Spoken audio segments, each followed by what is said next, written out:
There's a truth you need to hear. Not everything about you needs to be told, shared, or explained, especially to a man. In a world where oversharing has become the norm, where people spill their entire lives on social media, the woman who knows how to keep certain things private stands out. She's respected, she's valued, and she's never easily figured out. I want you to understand something. Privacy is not secrecy. Privacy is power. The things you keep to yourself are the very things that protect your dignity, your peace, and your influence. When you give too much of yourself away, you give away leverage. You hand someone the manual on how to treat you, both for better and for worse. Men, just like anyone else, will form opinions about you based on the information you give them. The less they know, the more they have to earn the right to know. This is how boundaries are built. This is how respect is maintained. Because the truth is, mystery creates value. And when you hold back certain parts of your life, you become the kind of woman who can't be taken for granted. Let's be real here. If a man doesn't have to work for information, if he learns your every fear, every insecurity, every wound within the first few weeks of knowing you, he's not going to treat that information like treasure. He's going to treat it like casual knowledge. That's dangerous. Not because every man will misuse it, but because once it's out, you can't take it back. Here's the thing. What you reveal should match the trust that's been earned, not the trust you hope will be earned. That's where so many women go wrong. They give their full life story to a man early on, thinking it will bring intimacy. But real intimacy isn't built on speed. It's built on trust over time. If he hasn't shown you consistency, loyalty, and emotional maturity, he hasn't earned access to your deeper layers. Now, I'm going to be blunt about this. There are 5 categories of information that you should be extremely careful with. First, your insecurities. These are the cracks in your armor, and while the right man will treat them gently, the wrong man will use them against you, sometimes without even realizing it. Once someone knows what makes you doubt yourself, they know exactly how to shake your confidence. Second, your financial details. Whether you're struggling or thriving, your money situation is your business until the relationship has matured to a place of trust and shared goals. Too many women have been taken advantage of because they shared financial information too soon. Third, your private family matters. Every family has drama, conflict, and personal struggles. You don't owe anyone your family's deepest issues right away. Protect your loved one's privacy as much as you protect your own. Fourth, your future plans, your dreams, your moves, your strategies. These are not open invitations for someone else to comment on, criticize, or undermine. Share your goals with people who will genuinely support them, not with someone you're still trying to figure out. And fifth, your past mistakes.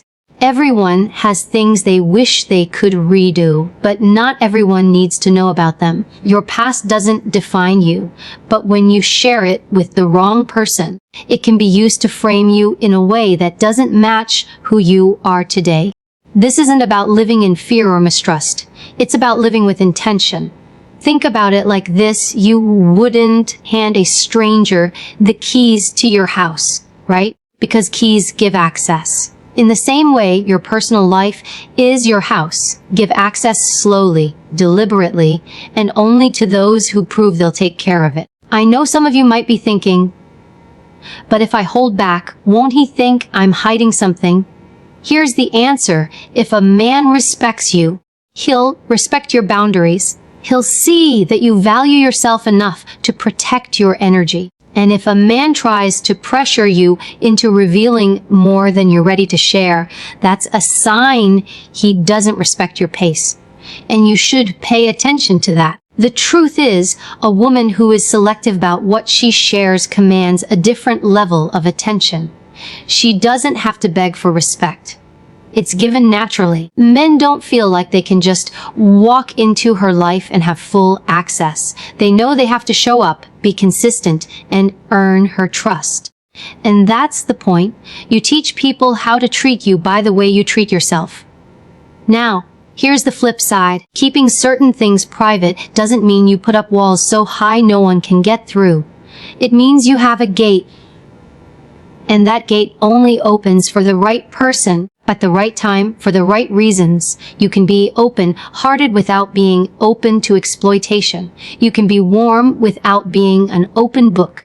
You can be kind without being naive. When you hold back parts of yourself, you create space for curiosity. People, men included, will lean in more when they don't feel like they have you all figured out. That's not manipulation. That's human nature.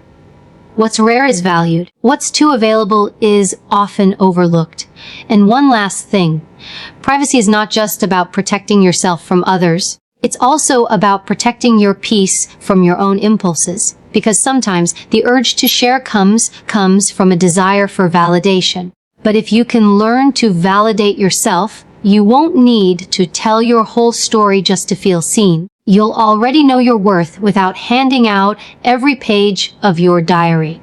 So, the next time you meet someone new, remember, you don't owe them your history. You don't owe them your vulnerabilities. You don't owe them every detail of your life.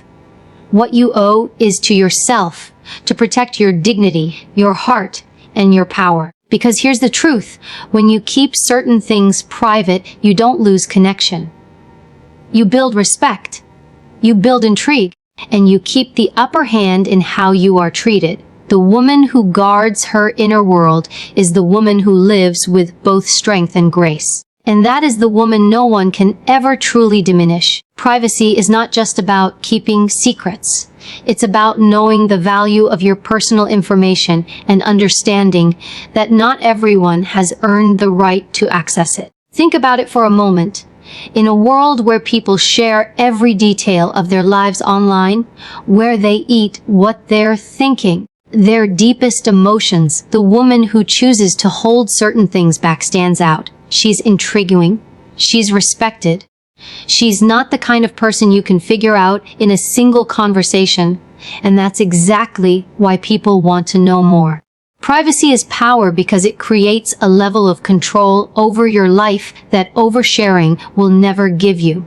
The moment you tell someone everything about yourself, you hand them the ability to interpret it however they want. Sometimes they'll interpret it with kindness, but other times they'll use it to judge you, manipulate you, or simply lose interest because there's nothing left to discover. Mystery isn't about being deceptive, it's about letting people earn their way deeper into your world. When you keep certain parts of your life private, you're not being cold or distant. You're being wise. You're practicing self-preservation in a way that keeps you in the driver's seat of your own narrative. This doesn't mean you lie or pretend. It means you decide consciously what people get to know and when they get to know it. It's not about hiding. It's about pacing. Because the truth is, information is influence. The less people know about your weaknesses, your triggers, your fears, the harder it is for them to control you or shake your confidence. Too many people confuse openness with honesty. You can be completely honest without being completely open. Honesty is telling the truth when you choose to share. Openness is telling everything to everyone without thinking about the consequences. Those are not the same thing. In fact, full openness to people who haven't earned it can be dangerous. Not every listener is a safe keeper of your story. Think about trust as a bank account. Every time someone proves themselves reliable, loyal, and consistent, they make a deposit. Once they've deposited enough trust, you can afford to invest more of yourself with them. But if someone hasn't made those deposits, giving them access to your personal life is like handing them all your savings on day one. It's risky, and more often than not, it doesn't end well. When you understand the power of privacy, you start to see conversations differently. You start asking yourself, does this person need to know this? What will they do with this information? Have they shown me they can handle it respectfully? You stop giving away pieces of yourself just to fill silences or create instant intimacy. Instead, you let intimacy build the right way, over time, through trust, through action, through consistency. Privacy also creates respect because it communicates self-respect. People notice when you don't overshare. They notice that you answer questions thoughtfully instead of impulsively. They notice that you don't feel pressured to explain every detail of your life. That calm control sends a clear message: you value yourself. And when you value yourself, others tend to value you more. Here's something many don't realize. People respect boundaries they have to work to cross. If you give someone full access right away, there's nothing for them to work toward and nothing for them to appreciate. But when you hold something back, not in a manipulative way, but in a healthy, intentional way, you give the other person a challenge, prove you're worthy of more. And when they do, the relationship that forms is stronger because it's built on earned trust, not blind vulnerability.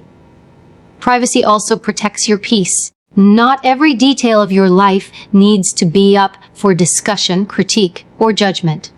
Sometimes the things you keep to yourself are the very things that help you stay grounded. Once you share them, you open the door for other people's opinions, and not all opinions are helpful. Protecting your privacy means protecting yourself from unnecessary stress and outside influence. This is especially important in the early stages of getting to know someone. Whether in friendships, dating, or professional relationships, the beginning is when people are still forming opinions about you. First impressions matter, and oversharing can create the wrong impression. You want people to see your strengths first. Let your vulnerabilities come later, when the relationship has proven it can handle them. There's also a psychological factor here. People are naturally more drawn to what they can't fully see. When someone feels they've discovered something about you that not everyone knows, it creates a bond. It makes them feel trusted. But if you hand out all your personal information freely, there's nothing special about what they know. It's just another detail in a long list of facts. The truth is, your life is your most valuable asset. The experiences you've lived, the lessons you've learned, the challenges you've overcome, they're all part of your personal treasure. And just like you wouldn't give away your jewelry to someone you just met, you shouldn't give away the most personal parts of yourself to people who haven't proven they'll protect them. Remember, privacy is not about fear. It's about strategy. It's about knowing that not everyone deserves a seat in the front row of your life. Some people belong in the balcony. Some people only get to see the highlights. And a very select few earn an all-access pass. That's how you protect your dignity, your energy, and your emotional safety when you make privacy a priority. You're not shutting the world out. You're filtering it. You're making sure the people closest to you are the ones who truly deserve to be there. You're protecting your power because the less people know about your vulnerabilities, the more unshakable you become. And the more unshakable you are, the harder it is for anyone to take advantage of you, misunderstand you, or diminish your worth. Only reveal what's earned. This is one of the most important principles you can live by when it comes to your personal life, your emotions, and your inner world. Access to who you are on the deepest level should never be a given. It should be a privilege. And privileges are not handed out to anyone just because they ask for them. They're earned through trust, consistency, and proof of character over time. When you meet someone new, it's natural to want to connect. We're human. We want to feel understood, seen, and accepted. But this desire can lead to a dangerous habit, oversharing too quickly. You meet a man who seems charming, attentive, and curious, and before you know it, you're telling him about your childhood struggles, your biggest fears, your past heartbreaks. You do it because it feels like you're building intimacy. But here's the truth: you're not building intimacy. You're giving it away without making him work for it. Real intimacy is not instant. It's not built on a marathon of late-night conversations where you pour out your soul to someone you've known for a few weeks. It's built over time through shared experiences, tested loyalty, and repeated evidence that this person is worthy of holding your truth. When you reveal too much too soon, you skip the process that determines if this person can be trusted with the information you've given them. Think of it like this. Your personal story is your most valuable currency. You can spend it wisely, or you can waste it on someone who doesn't deserve it. When you give it away too quickly, you devalue it, but when you require someone to earn it, you send a clear message. I know my worth. And you don't get to access my world just because you're standing in front of me.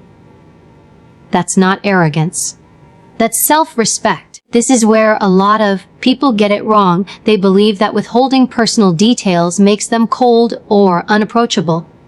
But in reality, it makes you intentional. It shows that you understand the weight of what you're sharing and that you don't treat your inner world like an open book for anyone to flip through.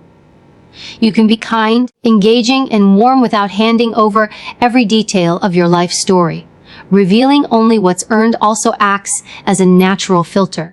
When you don't give someone everything right away, you get to observe how they respond. Do they respect your boundaries? Do they stay patient without pressuring you for more? Or do they get frustrated, act entitled, or try to pry into areas you're not ready to discuss?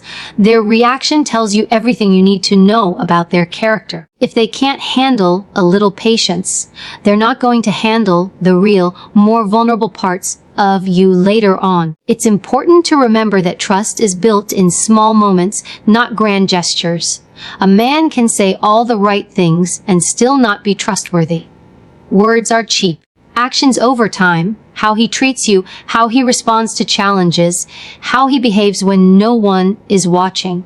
Those are the deposits he makes into your trust account. Until those deposits are significant, access to your deeper truths should remain limited. When you adopt this mindset, you start to feel a shift in your interactions. You no longer feel the urge to fill silences with personal confessions. You don't feel pressured to match someone's vulnerability just because they've shared something with you. You realize that you control the pace of what's revealed, and that control is empowering. Another benefit of revealing only what's earned is that it keeps your emotions in check. Sometimes, when we overshare too soon, we become emotionally invested in someone before they've proven they deserve that investment. This is how people end up in unbalanced relationships. One person has shared everything and feels deeply connected, while the other person hasn't invested the same level of effort or vulnerability. By pacing what you share, you protect yourself from building a bond based solely on your own emotional output. This isn't about being guarded forever. It's about having a process. Just like you wouldn't give a stranger the PIN to your bank account, you shouldn't give a new person access to the most sensitive parts of your heart and mind. They have to earn it through time, through behavior, through consistency. And when they do earn it, the information you share becomes more meaningful because it's not something you hand out freely. It's a gift. You also need to understand that the person you're revealing yourself to is constantly assessing you, whether consciously or unconsciously. People can and will use what they know about you to make decisions about how they treat you. If they know you'll forgive easily, they might push boundaries. If they know your deepest fears, they might avoid triggering them, or they might use them to control you. You can't control how someone will use the information you give them, but you can control when and if you give it at all. Living by the principle of only reveal what's earned means you start every new connection with a sense of self-discipline.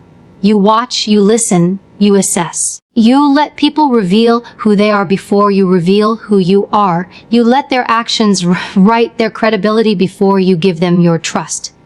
And if they never earn it, that's fine. You've lost nothing because you never gave them access to what matters most. In the end, it's about understanding that your life, your story, and your emotions are valuable assets. Not everyone has the right to them, and the moment you start treating them as valuable, other people will too. You teach people how to treat you by showing them that access to you is something they work for, not something they're entitled to just because they want it. That is how you protect yourself, maintain respect, and ensure that the people who truly know you are the ones who deserve to. Guard your vulnerabilities. This isn't about building walls so high that no one can reach you. It's about understanding that your deepest fears, insecurities, and emotional wounds are the most sensitive parts of who you are. They are the places where you are most open to being hurt, misunderstood, or manipulated. And once someone knows where those cracks in your armor are, they have the ability, intentionally or not, to affect you in ways that can shake your confidence and peace. The truth is, not everyone you meet will have the maturity or integrity to treat your vulnerabilities with care. Some people might sympathize, others might exploit. That's why protecting these parts of yourself isn't a sign of distrust in humanity. It's a form of self-preservation. You have to earn the right to see someone's tender spots, and they have to earn the right to see yours. This is not coldness, this is wisdom. We live in a culture that often glamorizes raw openness. Social media tells you to be vulnerable, as if doing so automatically leads to deeper connections. But vulnerability without boundaries isn't strength, it's exposure. True vulnerability is a choice, not a compulsion. It's something you give selectively to those who have proven themselves safe, consistent, and worthy of holding your truths without turning them into weapons or casual gossip. Your vulnerabilities are not something to be handed out as part of small talk or in the early days of getting to know someone. They are not icebreakers, but they are not tests to see if someone cares. They are privileges. And just like any privilege, they come with responsibility for the person who receives them. If someone hasn't shown you how they handle smaller, less significant details, why would you trust them with the things that matter most? One of the biggest mistakes people make is confusing closeness with trust. Just because you spend time with someone, just because you share laughs and chemistry, doesn't mean they're ready or even capable of handling your vulnerabilities. Emotional closeness can be deceptive. People can seem connected in the moment, but connection without character is fragile. The moment something goes wrong, those same vulnerabilities can be twisted, dismissed, or even mocked. Guarding your vulnerabilities also means being mindful of timing. Even good people can mishandle your truths if they receive them too early. But before the relationship has built enough stability to support that level of trust, vulnerability requires a foundation. Without that, you're building on sand.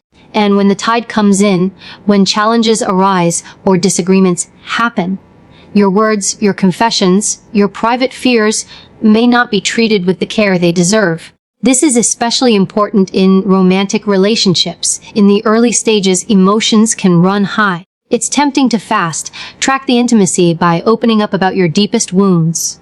But in reality, those early moments are when people are still figuring out who you are and how to treat you. If you hand them the blueprint to your emotional weaknesses before they've shown you how they handle conflict, pressure, or disappointment, you're taking an unnecessary risk. Another layer to this is understanding that your vulnerabilities are valuable not only to you, but to others, sometimes for the wrong reasons. A person who wants to manipulate you doesn't need to know everything about you. They just need to know where you're most sensitive. If they know you fear abandonment, they can push that button when it benefits them. If they know you crave approval, they can withhold it to control you. This doesn't mean you walk through life suspicious of everyone, but it does mean you remain intentional about who earns the right to those parts of you. There's also an emotional cost to oversharing your vulnerabilities. When you give someone too much too soon and they mishandle it, the betrayal cuts deeper because you've already invested emotionally. That kind of emotional injury can make you hesitant to open up in the future, even with people who might deserve it. By guarding yourself until the right time, You protect not just your current peace, but also your ability to trust in healthy ways down the road. This approach isn't about withholding your authentic self, it's about pacing your authenticity. You can still be genuine, warm, and real without exposing the most fragile parts of you immediately. Authenticity doesn't mean sharing everything. It means that what you do share is true to who you are. And sometimes being true to yourself means saying, "I'm not ready to talk about that yet." Guarding your vulnerabilities also builds respect in the eyes of others. When people see that you don't hand out your private struggles carelessly, they understand that if and when you do open up, it's significant. It carries weight. It's not something they'll take lightly because they know you value it. And when people value something, they tend to handle it with greater care. The people who truly deserve to see your vulnerabilities will show you through their actions. But they'll listen without judgment. They'll respect your pace instead of rushing you. They'll prove that they can hold your trust without breaking it. They'll demonstrate that they care about your well-being as much as they care about their own interests. Until you see that, your vulnerabilities remain your responsibility to protect. In the end, guarding your vulnerabilities is not about living in fear. It's about living with intention. It's about recognizing that your heart, your mind, and your emotional well-being are not public property. They're treasures, and treasures are kept safe until the right person proves they can be trusted with them. That's how you protect yourself from unnecessary pain, maintain your self-respect, and ensure that when you are vulnerable, it's in a space where it will be met with honor and care. Protect your plans and finances. These two areas are directly tied to your independence, security, and future, and they are not for public consumption. Your plans are the blueprint for where you're going, and your finances are the resources that will get you there. When you give someone too much insight into either one, especially before they've proven themselves trustworthy, you risk putting control of your future into hands that may not have your best interests at heart. Let's start with your plans. Your ambitions, your next moves, your personal strategies, these are your intellectual property. Not everyone needs to know what you're working on, where you're headed, or how you plan to get there. There's a reason seasoned professionals, entrepreneurs, and leaders keep their projects under wraps until they're ready to launch. The fewer people who know, the fewer opportunities there are for interference, doubt, or sabotage. When you reveal your plans too soon, you invite not only outside opinions, but also outside influence. People who may discourage you, compete with you, or even take credit for your ideas. You also have to remember that people often project their fears onto you. If you share a bold plan with someone who thinks small, their instinct will be to tell you it's unrealistic. They may not even mean harm.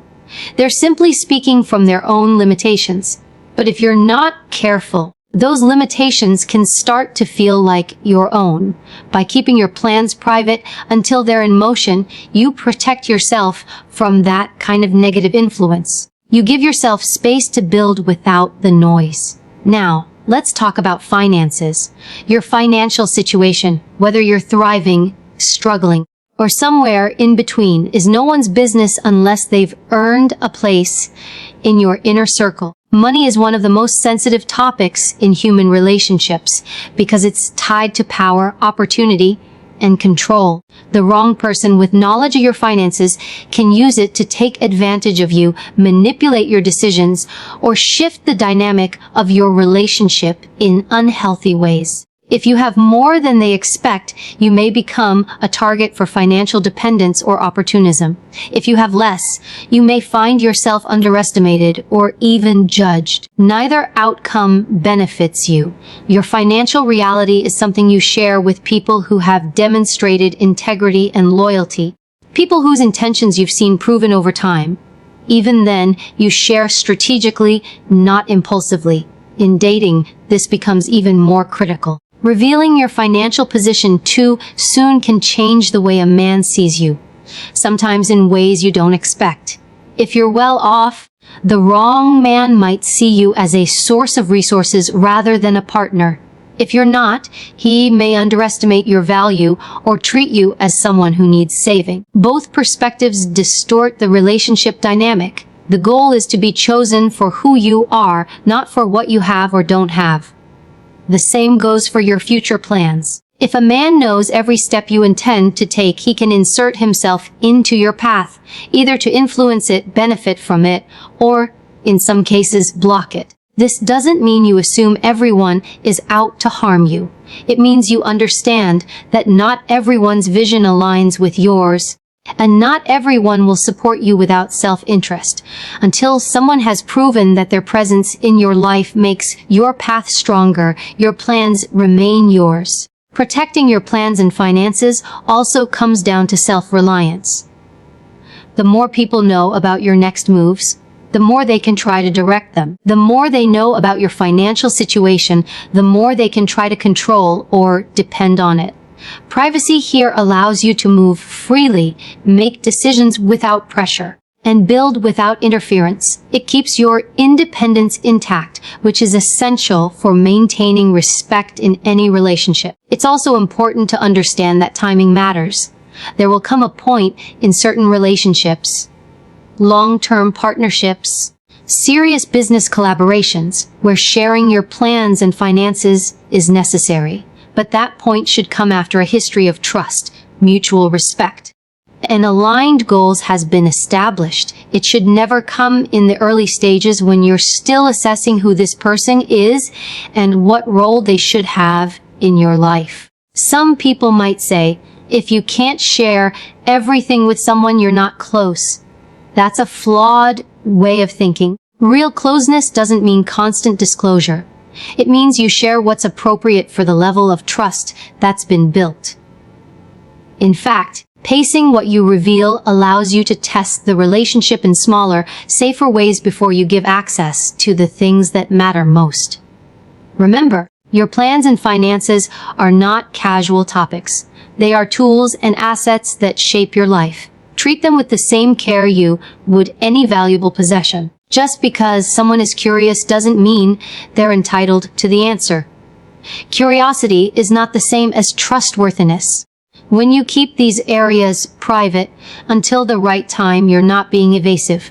You're being strategic. You're making sure that the people who have influence over your future are the ones who have proven they deserve that influence. That's how you maintain control over your life's direction and ensure that your financial and personal power remain in your hands.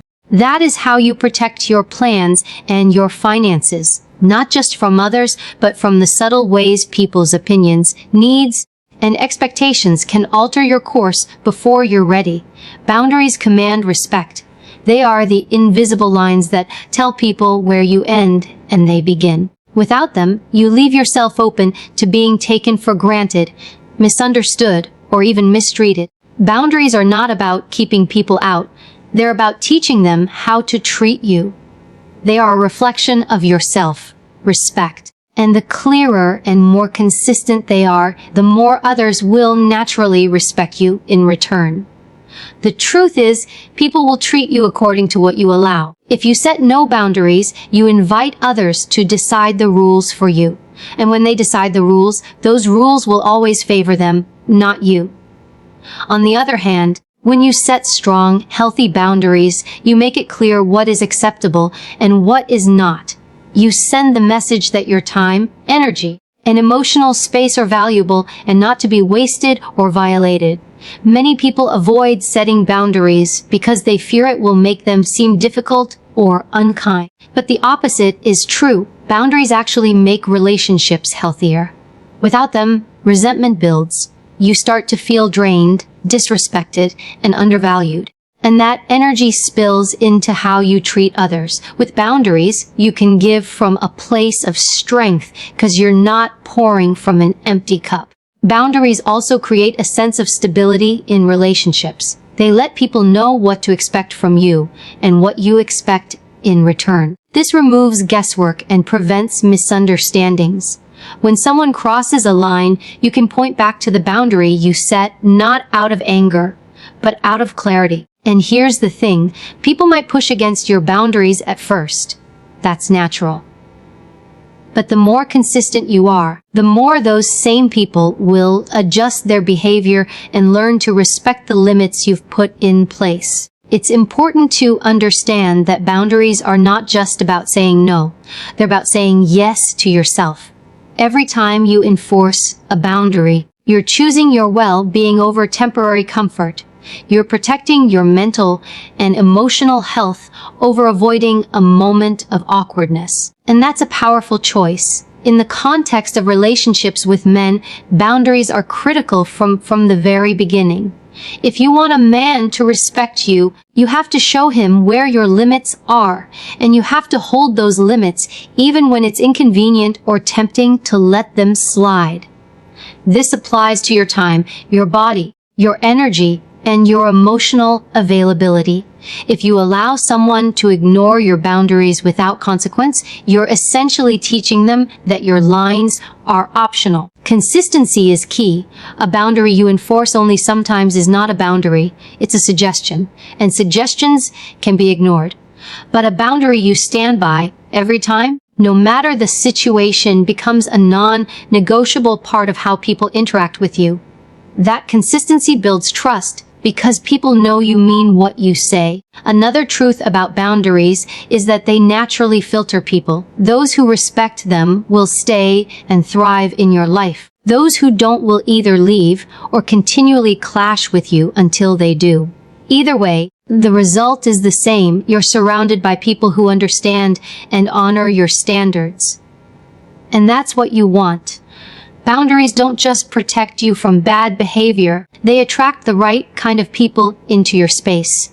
You also need to remember that boundaries aren't selfish. They're responsible. When you let people walk all over you, you're not being nice, you're being dishonest about your needs. That dishonesty leads to bitterness, and bitterness damages relationships far more than a clear, respectful boundary ever could. Setting boundaries doesn't mean you explain or justify every decision. You don't owe long speeches about why you won't tolerate certain behavior. A simple, calm statement of your limit is enough. For example, I'm not comfortable discussing that, or that doesn't work for me. The more you practice, the more natural it becomes to protect your space without guilt. Sometimes you'll face pushback. People who are used to having unlimited access to you will notice when that changes. They may accuse you of being distant or difficult. But that's not a sign that you're wrong. It's a sign that your boundaries are working. People who truly care about you will adapt. Those who only valued you for what they could fade away. And that's exactly the point. Boundaries reveal who's there for you and who's there for what you can give them. Over time, boundaries build a reputation. People start to know you as someone who cannot be manipulated, pressured, or disrespected without consequence. That reputation precedes you. Even those who haven't interacted with you much will sense it in the way you carry yourself and the way you respond to situations. It's an energy, a quiet strength that commands respect without you having to demand it. The most important thing to understand is that boundaries are a lifelong practice. They're not something you set once and forget. As you grow and evolve, your boundaries may shift. You might raise your standards in certain areas or loosen them in others as trust is built. But the core principle remains the same. You get to decide what's acceptable in your life. And the more you honor that, the more others will honor too. Boundaries are not barriers, they're guidelines. They are how you teach people to treat you, how you protect your self-worth, and how you ensure that your relationships are built on mutual respect. When you enforce them consistently, without guilt or apology, you create a life where you're not just respected, you're valued. And that is the kind of respect that lasts. When it comes to what you share and what you keep to yourself, The ultimate truth is this: your life, your experiences, your emotions, and your vulnerabilities are all valuable parts of you. They are not to be handed out freely like something disposable. They deserve to be handled with care, and that care starts with you. Protecting your private information is not about building walls out of fear. It's about building gates with locks where you control who enters and when. It's about understanding that not everyone who wants access to you deserves it, and not everyone who hears your truth will honor it. Respect doesn't come from telling people everything. In fact, too much openness can lead to the opposite: being underestimated, judged, or even manipulated. When you hold certain things back, you maintain a level of mystery and control that works in your favor. You're not being deceptive, you're being strategic. You're making intentional choices about who gets to know the deeper layers of you and under what circumstances. And that's how you keep your personal power intact. Throughout life, you'll meet people who seem trustworthy at first, but later show you they were only collecting information to use for their own advantage. You may even have learned this lesson the hard way. The good news is, once you realize that your private thoughts, plans, and vulnerabilities are a form of currency, you stop giving them away for free. You start treating them like treasures to be shared only with those who have earned the right to hold them. Boundaries, discernment, and emotional intelligence are your best tools. Boundaries tell people where your limits are. Discernment helps you decide who is safe to let in. Emotional intelligence keeps you aware of when a conversation is veering into territory you're not ready to share. These three skills together form an unshakable defense against anyone who might try to take advantage of your openness. And make no mistake, when you protect yourself, you also command respect. The woman who doesn't spill everything, who can hold her own counsel, who chooses her words with intention, is seen as confident, self-assured, and in control. She's not easy to read, and that makes her magnetic. She's not afraid to say no, not afraid to end a conversation, and not afraid to protect her peace. That's the kind of woman people pay attention to, not because she demands it, but because she naturally earns it. In relationships, whether romantic, professional, or social, how much you reveal determines the level of influence you maintain. A man who knows every single fear you have may feel closer to you, but he may also unconsciously lose a level of respect. When you make him work to earn your trust, when you reveal yourself in layers over time, you create something far stronger than instant intimacy. You create lasting respect. There's also a deeper truth here. Self-protection is a form of self-love. When you keep certain details about your life private, you're telling yourself, I matter enough to protect. You're valuing your own story before you hand it over to someone else. You're refusing to allow your identity to be shaped by how others react to your most personal truths. Instead, you define yourself from within and let people see only what you choose to reveal. This doesn't mean you go through life suspicious of everyone. It means you're intentional. You build trust slowly. You test consistency over time. You pay attention to how people handle small pieces of information before giving them bigger ones. You notice if they gossip about others, if they dismiss your feelings, or if they respect the boundaries you've already set. Every interaction is data, and you use that data to decide how much more to give. By practicing this, you create a life where you are in the driver's seat. You're not reacting to how people treat you. You're setting the tone from the very beginning. You're deciding what's off limits, and you're not afraid to enforce those limits. And because of that, the people who remain in your life will be those who truly respect and value you for who you are, not for what they can take from you. Think of your privacy as your armor. It doesn't make you cold or closed off. It makes you strong. It allows you to walk into any situation knowing no matter what happens, you are safe within yourself. You can be friendly without being exposed. You can be kind without being naive. You can be open enough to connect, yet wise enough to protect what matters most. At the end of the day, keeping certain things private is not about withholding love or trust, it's about earning both. The strongest, most respected women are those who know their worth and guard it. They don't let just anyone in, and they don't feel guilty about that, because they understand that respect starts with self-respect, and self-respect starts with knowing where to draw the line. Your story is yours.